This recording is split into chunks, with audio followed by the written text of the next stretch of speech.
A heartfelt thank you offered to Ministry of Foreign Affairs officials and others paying respect to former diplomat and career journalist, the late Ed Bethel, and that from his daughters and others who on Wednesday paid a visit to the ministry's Cable Beach office for the official signing of the Book of Condolences as they remembered a man who impacted so many. His youngest daughter, Bianca Bethel Sawyer, recounting that every time she saw her father on television, it inspired her to be just like him. He was an inspiration to many. I actually followed in his footsteps, studying journalism because he was just so good. My fondest memories of him is seeing him on TV and saying, "That's my daddy." As far as a diplomat, I am so happy and pleased that people could come and sign. And as my daddy, I can't even begin to tell you just how much he meant to me. And to know that so many Bahamians have so many stories and have so many fond memories of him because he is a Bahamian's Bahamian. We used to go to Wendy's after school, and he used to take me and one of my friends, and we used to go. And then he used to take us to JA, and honestly, I can truly tell you that he enjoyed every second of it. Like, it was his thing, it was our thing. He meant the world to us, and although he may have had titles and everything, to us, he really was just always Papa.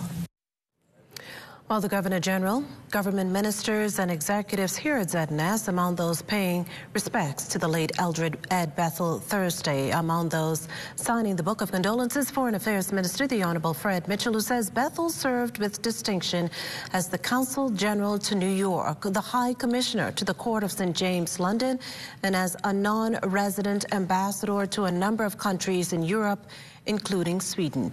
The BCB's Executive Chairman, Paiswell Forbes, and General Manager Andrew Burrows added in their reflections.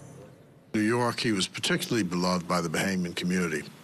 And of course, his wife, Dawn, who was always at his side, was instrumental in making sure that his time in New York was successful. New York has a very wide diaspora, and it requires some very careful skills in trying to hold the group together. And he did that very well. And he was quite successful. So when Prime Minister Christie returned to office after a hiatus of 5 years, he called on Ed again to go to the UK, where he became High Commissioner. And of course, that's a very busy port because, of course, Bahamians are passing through all the time. There's students there all the time. And in fact, your success as a High Commissioner in the UK is largely judged on how well you get along with the students.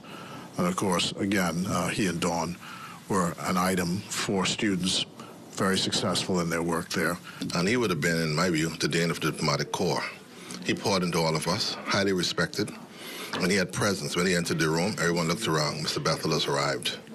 But most importantly, he also carried the Bahamian message. He defended our country, and he was one who people saw with a level of deference, so that was a very important element.